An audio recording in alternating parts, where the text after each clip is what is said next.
اسرائیلی اخبار نے بانی پی ٹی آئی کو اسرائیل کا حمایتی قرار دے دیا۔ یروشلم پوسٹ کے آرٹیکل میں معاہدہ ابراہیمی کا ذکر کیا گیا، جس کے تحت چند عرب ممالک نے اسرائیل کو وجود کو تسلیم کیا تھا۔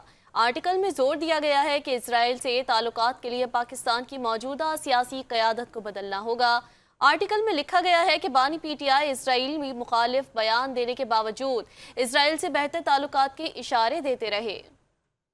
آرٹیکل میں لکھا گیا ہے کہ سابق وزیر اعظم اسرائیل مخالف بیان دینے کے باوجود اسرائیل سے بہتر تعلقات کے اشارے دیتے رہے۔ وہ اسرائیل کے لیے ہم خیال سیاستدان ہیں اور ان کی انتخابات میں کامیابی پاک اسرائیل تعلقات کا اثر نو جائزہ لینے کا موقع ہے۔ اسرائیلی اخبار کے آرٹیکل میں کہا گیا کہ اسرائیل دوست خارجہ پالیسی کے اسٹریٹجک فوائد ہیں۔ اسرائیل سے تعلقات کے لیے پاکستان کی موجودہ سیاسی قیادت کو بدلنا ہوگا، کیونکہ بانی پی ٹی آئی اسرائیل کے حمایتی اور اسٹیبلشمنٹ اور سیاسی قیادت کے مخالف ہیں۔ آرٹیکل کے مطابق اسرائیل سے تعلقات میں بانی پی ٹی آئی کا کردار کلیدی ہوگا، کیونکہ وہ عوامی رائے اور فوجی پالیسی تبدیل کرنے میں کردار ادا کر سکتے ہیں، جبکہ ڈونلڈ ٹرمپ کی وائٹ ہاؤس میں واپسی پاک اسرائیل تعلقات کی بحالی تیز کر سکتی ہے اور ٹرمپ انتظامیہ سفارتی معاشی فوائد سے پاکستان جیسے ممالک کی حوصلہ افزائی کر سکتی ہے۔ آرٹیکل میں کہا گیا ہے کہ اسرائیل کو تسلیم کرنے سے پاکستان کو اہم اقتصادی فوائد حاصل ہو سکتے ہیں۔ اسرائیل سے تعلقات سے پاکستان کو زراعت،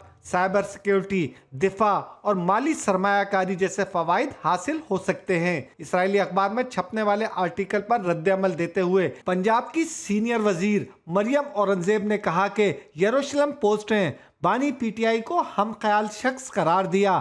بانی پی ٹی آئی اسرائیل سے معمول کے تعلقات چاہتے تھے۔ مریم اورنگزیب کا کہنا تھا کہ یروشلم پوسٹ کی بات آنکھیں کھول دینے والی ہے، کیونکہ اس آرٹیکل نے بانی پی ٹی آئی کا دوغلا پن اور تضادات کا پہلو بے نقاب کر دیا ہے۔